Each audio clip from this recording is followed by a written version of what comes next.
వికలాంగులకు నూతన పెన్షన్లను మంజూరు చేయాలని కోరుతూ పెద్దపల్లి జిల్లా కేంద్రంలో వికలాంగుల హక్కుల పోరాట సమితి ఎంఆర్పీఎస్ ఆధ్వర్యంలో కలెక్టర్ కార్యాలయం ముందు ధర్నా నిర్వహించారు. అనంతరం కలెక్టర్కు వినతిపత్రం అందజేశారు. పెన్షన్లు సకాలంలో విడుదల చేయాలని, నూతన పెన్షన్లను అమలు చేయాలని కోరారు. ఈ సందర్భంగా వికలాంగుల హక్కుల పోరాట సమితి జిల్లా అధ్యక్షుడు నారాయణరెడ్డి మాట్లాడుతూ, గత 5 సంవత్సరాలుగా నూతన పెన్షన్లకు అవకాశం కల్పించకపోవడం హాస్యాస్పదమని తెలిపారు.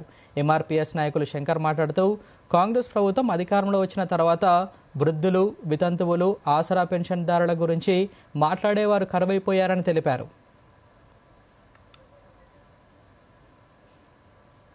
రేవంత్ రెడ్డి గారు ఎన్నికల మేనిఫెస్టోలో వృద్ధులకు, వికలాంగులకు, వితంతువులకు 2000 నుండి 4000, 4000 నుండి 6000 వరకు పెన్షన్ ఇస్తామని హామీ ఇచ్చి ఇప్పటికీ 20 నెలలు గడుస్తున్నా కూడా మాకు ఈ పెన్షన్ అందడం లేదు. ఈ పెన్షన్ అందకపోవడం వల్ల అనేకమైనటువంటి ఈ పెన్షన్దారులు ఇబ్బంది పడుతున్నారు.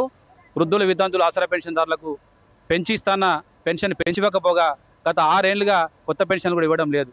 ఎందుకని మాట్లాడే నాదుడు కూడా కరువాడు. కలెక్టరేట్ ముట్టడి అనంతరం కలెక్టర్ గారికి వివరణిస్తూ ఏదైతే ఎన్నికల మేనిఫెస్టో పెట్టినటువంటి 2000 పెన్షన్ 4000, 4000 పెన్షన్ 6000 ఎందుకు ఇవ్వడం లేదు, కావున తప్పకుండా వెంటనే స్పందించి ప్రభుత్వం వీరికి పెన్షన్ పెంచి